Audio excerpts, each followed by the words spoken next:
Buenos días. Continuamos con nuestra visita a la tetrarquía de Diocleciano y a las cuatro tetrarquías que legalmente se sucedieron en el Imperio Romano hasta culminar con la monarquía de Constantino. Nos estamos moviendo en el relativamente cómodo terreno de la diacronía histórica. Vamos a mantener, para no perder la perspectiva, algo complementario a las actividades y a las prácticas, sesiones prácticas que hemos mantenido presencialmente hasta que se decretó el estado de alarma. A través de ellas hemos estudiado ampliamente problemas de cultura y mentalidad y es hora de situar ese universo de concepciones, representaciones y prácticas en su contexto histórico para no perder la perspectiva. No es precisamente la materia que exija más presencialidad, puesto que se trata de hacer un relato coordinado, claro, coherente y diacrónico. Para eso, afortunadamente, tenemos bastante material que he subido y más que subiré en el aula virtual, y vamos a hacer una pequeña explicación a través de este vídeo, más una sesión de videoconferencia y consultas personalizadas de chat para acompañar esta sesión de viernes. Bien, vamos a introducirnos un poco en la cuestión sobre la tetrarquía con esta presentación que tengo preparada y que, bueno, no fue pensada para un estado de emergencia, pero de la cual podemos sacar algunas conclusiones válidas y la podemos utilizar tranquilamente en clase. La tetrarquía, como hemos dicho muchas veces, y ya tenéis nociones previas, es un sistema rotativo, electivo y de duración limitada. Eso es lo que caracteriza la tetrarquía inicialmente. Y eso es precisamente lo que va a fallar, su carácter rotativo, su carácter electivo y la limitación en el tiempo de las más altas magistraturas del Estado. Los detalles están en los materiales que he subido, pero el elemento característico de la gran obra arquitectónica política que construye Diocleciano son esos. Un gobierno además progresivamente sacralizado, que va a ser interpretado en la propia antigüedad como la invasión de concepciones teocráticas y orientalizantes por parte de Diocleciano, y veremos que quizá en esas concepciones está la propia semilla del error de la tetrarquía, a pesar de que inicialmente la situación pareció controlarse y pareció ir bien. De hecho, se controló el estamento militar, hubo menos rebeliones, las fronteras y su gestión se agilizaron, la economía tuvo un respiro, la crisis urbana, la futura desurbanización del mundo romano se contuvo. De hecho, aumentó el tamaño de las urbes y residencias imperiales y hubo verdaderas reformas económicas que trataron de gestionar los impuestos de una manera más coherente. Bueno, Aurelio Víctor, uno de los epitomistas del siglo IV, nos explica cómo fue la llegada al poder y la instauración de la tetrarquía por Diocleciano, que no fue inmediata, sino que hay un periodo de transición que llamamos diarquía, que ya conocemos, compartido con Maximiano Augusto. Lo conocemos porque una de las sesiones prácticas que estamos manteniendo es la de comentar precisamente un panegírico de época relativamente temprana, pronunciado en la Galia en honor a Maximiano. Aurelio Víctor dice claramente: cuando supo, después de la muerte de Carino, que en la Galia Eliano y Amando, después de haber reunido un grupo de campesinos y ladrones a los que los indígenas llamaban bagaudas, y de devastar extensos campos, atacaban la mayoría de las ciudades, inmediatamente nombra emperador a Maximiano, un amigo leal, aunque poco civilizado, buen soldado sin embargo, y de buen carácter. Los comienzos de la diarquía, en la fase previa a la tetrarquía, vienen determinados por la contención del problema de la bagauda, que es algo complejo de describir porque es un movimiento quizá de pobreza, un movimiento quizá de contestación al mundo romano debido al hambre, a la pobreza, la crisis económica endémica, que probablemente estaría acaudillado por elementos campesinos poco romanizados, incluso de un sustrato celta. Esto es muy interesante por cosas que hemos comentado en clase sobre la progresiva ruralización del imperio y la creación de verdaderas mentalidades regionales. Esto es una fase casi protofeudal del imperio y no deja de ser interesante en modo alguno que el auge, el ascenso, la restauración imperial de la tetrarquía se lleve a cabo precisamente con victorias militares sobre la Bagauna. La primera tetrarquía la tenemos aquí. Este material lo vais, como digo, vais a disponer de él en el aula virtual. Lo transformaré en PDF. Como digo, este material está pensado para otro contexto, para otra temática y no para nuestra asignatura en periodo de emergencia, pero los contenidos nos sirven perfectamente. La mayor parte de los mapas en las obras especializadas son muy confusos porque la tetrarquía supone un reparto territorial, una gestión nueva de provincias, de diócesis. Los detalles están explicados en el material que os he subido y en este mapa realmente escolar no es el mapa precisamente que encontraréis en la Cambridge Ancient History, que es muchísimo más completo. Este mapa es casi manualístico. Podéis ver en códigos de colores cómo se reparte el imperio. Como Diocleciano se reserva para él la parte imperial de Oriente, con su residencia en Nicomedia, y tiene a su subemperador, su vice Augusto, su César Galerio.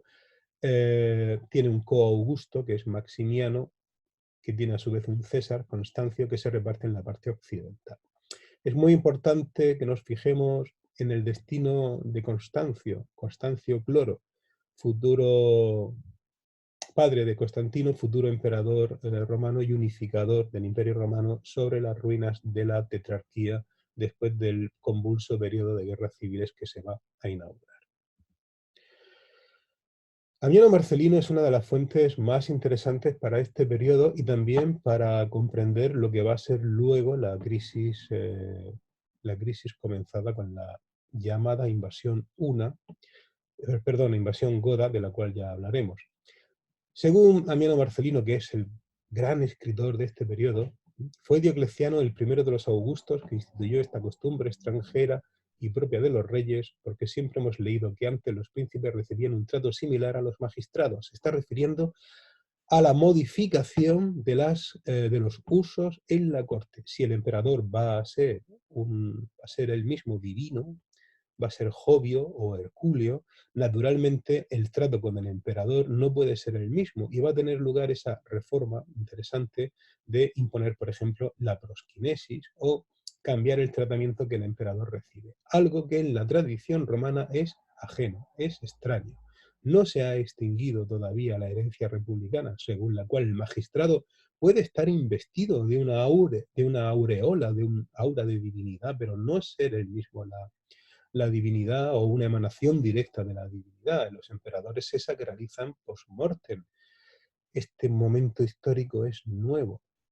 Además, hay que tener en cuenta que si el sistema de abdicaciones voluntarias funciona, el emperador se sacraliza durante su mandato y luego no. Luego el Augusto o el Jovio o el Herculio son otros emperadores. Es un periodo muy interesante y complejo.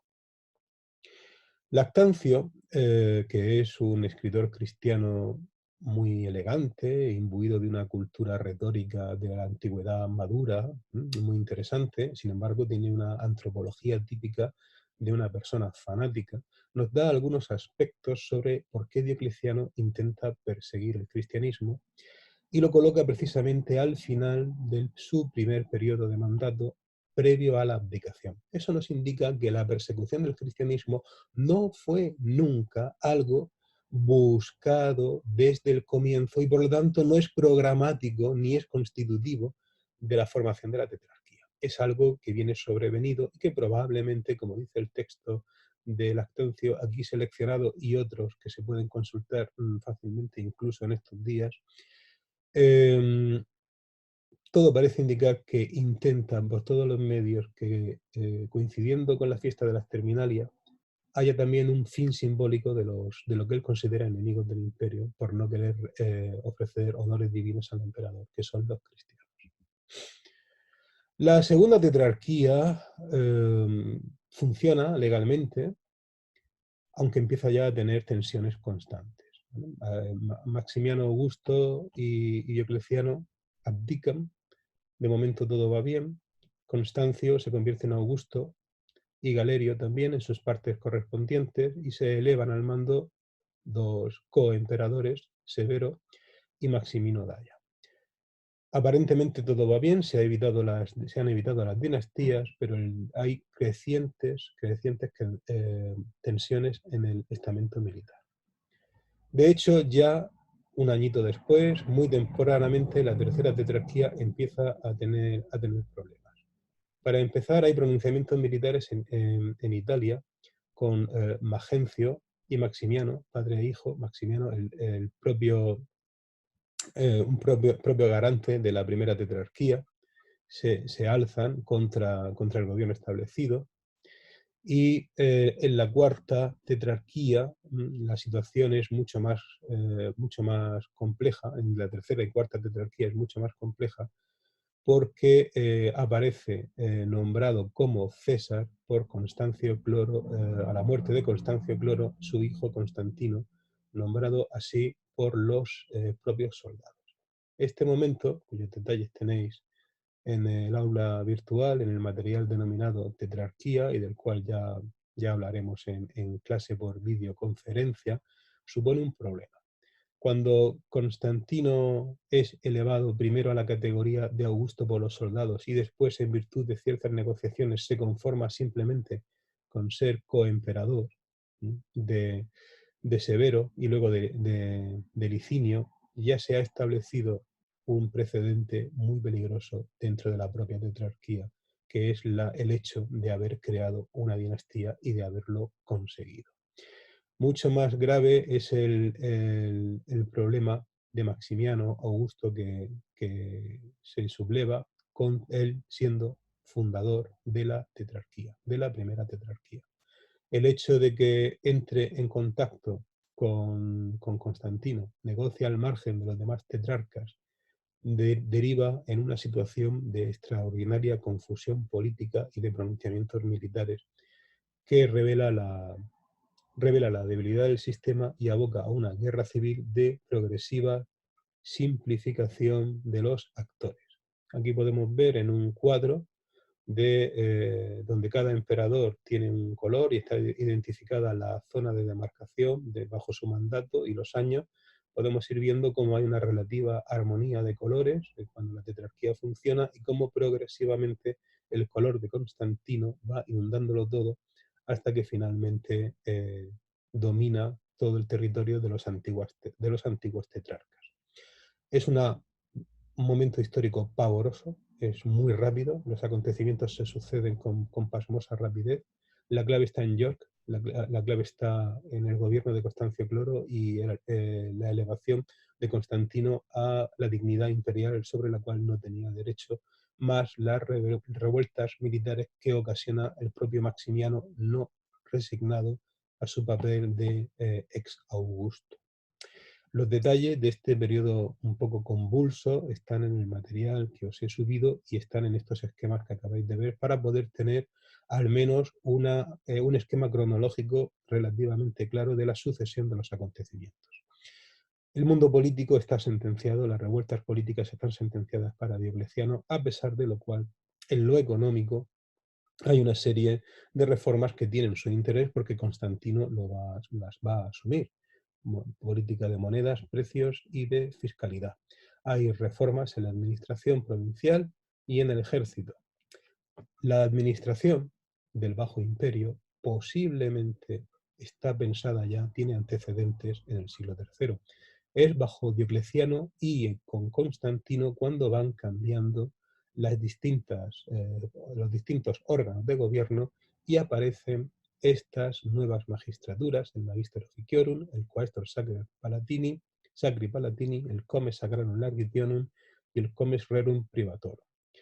Esto está ya explicado en el material que he subido en el apartado de la tetrarquía. Se trata de un funcionariado completamente nuevo, militarizado, podríamos decir, sujeto a la autoridad directa del emperador. Esta es la imagen del Imperio Romano con sus diócesis encuadradas en prefecturas. Si el sistema provincial de reformas del emperador hubiera funcionado, sobre el papel funcionaba. Lo que ocurre es que en la realidad los pactos